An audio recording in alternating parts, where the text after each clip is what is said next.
दोस्तों, आज की इस वीडियो में मैं आपको बताऊंगा कि भारत की जनता चुनाव के जरिए जो सरकार चुनती है उसका स्ट्रक्चर यानी कि संरचना किस तरीके से होती है। इस संरचना यानी कि स्ट्रक्चर को समझना इसलिए जरूरी है जिससे आपको पता चल सके कि केंद्र और राज्य सरकारों के कार्य और उनकी शक्ति किस प्रकार होती है। तो दोस्तों, इसमें सबसे पहली बात यह है कि स्वतंत्रता यानी कि 1947 के बाद जब संविधान लागू करने की बारी आई तब भारत में संसदीय व्यवस्था अपनाई गई यानी कि पार्लियामेंट्री सिस्टम अपनाया गया, जिसे हम पार्लियामेंट्रियन डेमोक्रेसी भी कह सकते हैं। तो उसी संविधान के 3 अंग होते हैं जिनका अपना अपना कार्य और अपनी अपनी शक्ति होती है। तो वो कौन से 3 अंग होते हैं? पहला होता है लेजिस्लेचर, जिसको हम विधायिका कहते हैं, और दूसरा होता है एग्जीक्यूटिव जिसे हम कार्यपालिका कहते हैं, और तीसरा होता है जुडिशरी जिसे हम न्यायपालिका कहते हैं। तो ये 3 अंग है। कौन से 3 अंग है?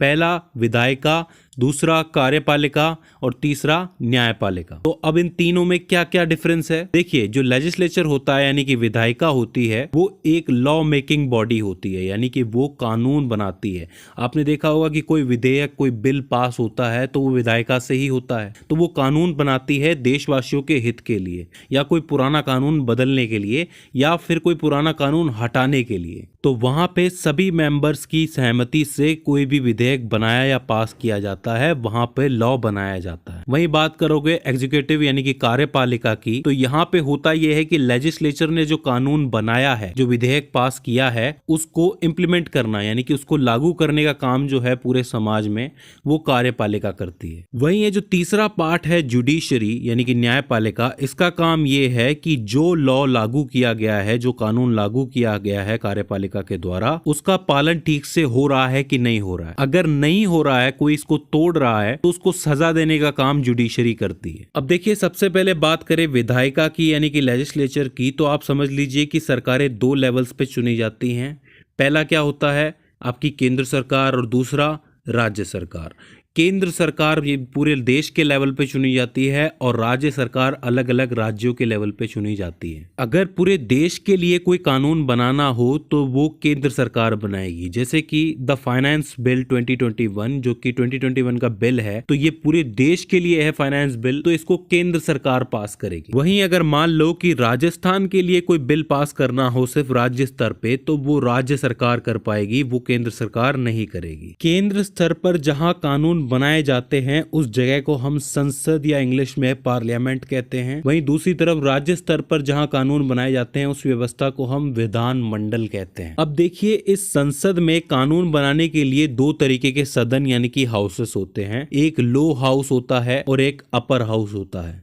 लो हाउस को हम लोग लोकसभा कहते हैं और अपर हाउस को हम लोग राज्यसभा कहते हैं। लोकसभा को हाउस ऑफ पीपल कहा जाता है और राज्यसभा को काउंसिल ऑफ स्टेट्स कहा जाता है। इसी तरीके से विधानमंडल में भी कानून बनाने के लिए एक सदन होते हैं यानी कि हाउस होते हैं, जिसमें से मुख्य होता है विधानसभा जो कि सभी राज्यों में है, और दूसरा होता है विधान परिषद। अब देखिए, खास बात यह है कि विधानसभा तो हर राज्य में होती ही है, होनी ही चाहिए, लेकिन जरूरी नहीं है कि विधान परिषद हर जगह हो। फिलहाल मैं आपको बता दूं कि 6 स्टेट्स ऐसे हैं, उत्तर प्रदेश, आंध्र प्रदेश, बिहार, तेलंगाना, कर्नाटका और महाराष्ट्र। ये 6 स्टेट्स है जिनके पास अपना विधान परिषद है, बाकी किसी स्टेट के पास नहीं है। अब ये स्टेट्स पर डिपेंड करता है कि वो विधान परिषद रखना चाहते हैं कि नहीं चाहते हैं। तो इस तरीके से केंद्र और राज्य स्तर पर विधायिका बटी हुई होती हैं। अब बात करते हैं हम लोग एग्जीक्यूटिव यानी कि कार्यपालिका की, उसमें क्या होता है। तो देखिए, यहाँ पर भी 2 स्तरों में ये बटी होती है, पहला केंद्र सरकार के लिए और दूसरा राज्य सरकार के लिए। बात करें अगर केंद्र की, तो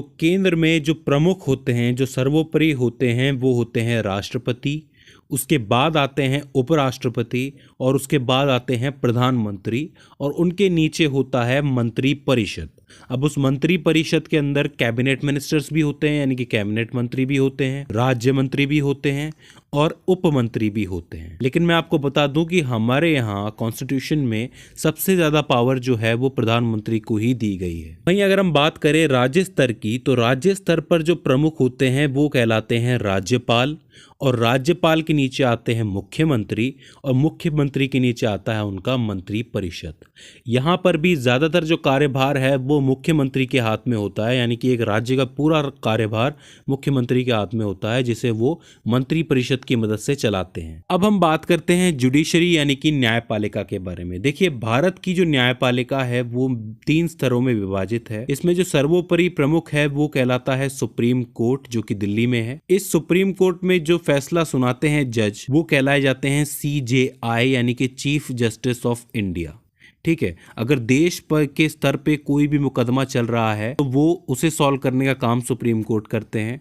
हालांकि सुप्रीम कोर्ट में अपने केसेस भी आते हैं और कुछ केसेस हाई कोर्ट से भी आते हैं, तो वो केसेस का निपटारा भी सुप्रीम कोर्ट ही करता है। इसके बाद बात करें राज्य स्तर पर हाई कोर्ट होते हैं, जैसे कि राजस्थान का अपना एक हाई कोर्ट है, दिल्ली का अपना एक हाई कोर्ट है। इसी तरीके से टोटल 25 हाई कोर्ट इस वक्त इंडिया के अंदर है। तो राज्य स्तर पर जो प्रमुख होता है जुडिशरी में वो हाई कोर्ट होता है। इसके बाद जब आप और नीचे आते हो तो डिस्ट्रिक्ट लेवल पर डिस्ट्रिक्ट कोर्ट्स होते हैं, जो कि उस डिस्ट्रिक्ट के जितने भी मामले हैं उनको निपटाते हैं। हालांकि मैं आपको बता दूं कि देश के सबसे ज्यादा मुकदमे जो हैं वो डिस्ट्रिक्ट कोर्ट्स में ही आते हैं, क्योंकि हर आदमी हाई कोर्ट या सुप्रीम कोर्ट नहीं जाता है। हालांकि दोबारा अपील करनी हो तब उन्हें ऊपर ही जाना पड़ता है, क्योंकि डिस्ट्रिक्ट कोर्ट अपना फैसला दे चुका है। तो इसलिए उसके लिए पहली सीढ़ी डिस्ट्रिक्ट कोर्ट है और आखिरी सीढ़ी सुप्रीम कोर्ट है। तो इस तरीके से हमारी जो जुडिशरी है, जो न्यायपालिका है, वो विभाजित होती है। इसमें मैं जाते जाते आपको एक फैक्ट बता देता हूं कि अगर लेजिस्लेचर यानी कि विधायिका और जुडिशरी यानी कि न्यायपालिका के बीच में किसी कानून को लेके मतभेद होता है